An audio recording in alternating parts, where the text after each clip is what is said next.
Grabe rin talaga ang face card ng isang Lee Chang-sub, oh. Sa kanyang model era. Oh, very Latino.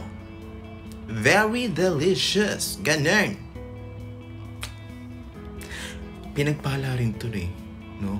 Kasi 'di ba, ang sarap talaga sa isang lalaki yung very talented ka na, lalo na sa pagkanta, 'di ba? Alam niyo 'yan, mga be.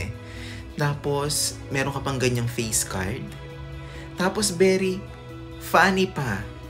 'Di ba? Ang perfect. Gigigil ako.